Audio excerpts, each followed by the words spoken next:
Hello বন্ধুরা, তোমরা কেমন আছো? আশা করি তোমরা খুব ভালো আছো। আমিও খুব ভালো আছি। মহা ষষ্ঠী সবাইকে। কিন্তু তোমাদের সাথে যে ভিডিওটা শেয়ার করছি সেটা হলো পঞ্চমী রাত্রে আমরা ঠাকুর দেখতে গিয়েছিলাম আমাদের এখানে শহীদ কলোনির ঠাকুরটা। এটা করেছে, থিমটা হলো চারধাম, মানে শিব ঠাকুরের যে 4টি ধাম আছে সেই ধামটার উপর বেসিক করে এই তোমার থিমটা করেছে। খুব সুন্দর। এখানে প্রতি বছরই ভালো ভালো থিম করে, সেমন এবছরও সত্যি খুব সুন্দর থিমটা করেছে। আমি, মা আর ছেলে মিলে বেরিয়ে গেছিলাম শহীদ কলোনির ঠাকুরটা দেখতে। কালকে একটু ভিড়টা কম ছিল পঞ্চমী বলে। এই আস্তে আস্তে দেখো আমরা ভিতরে ঢুকছি। পুরো তোমাদের দেখিয়ে দিলাম 4টে ধাম মন্দিরগুলো করেছে।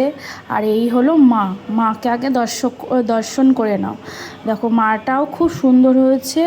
আর চারিদিকে যে দেয়ালে সতীর সবকটা পীঠ সেইগুলো করেছে।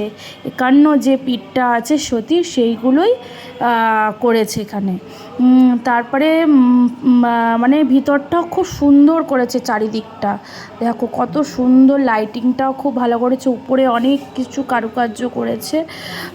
দেখো এখানে একটা শিব ঠাকুরও করেছে, ছোট্ট দেখে একটা শিব ঠাকুর। দেখো কত সুন্দর লাগছে, সত্যি খুব সুন্দর, অপূর্ব লাগছে।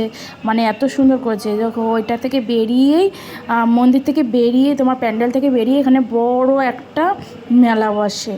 তোমরা কোথায় কোথায় কালকে ঠাকুর দেখলে অবশ্যই কিন্তু কমেন্ট বক্সে কমেন্ট করো। আর আজকে তোমাদের কেমন লাগলো আমার ভিডিওটা অবশ্যই লাইক শেয়ার করে দিও। টাটা, সবাই ভালো থাকো।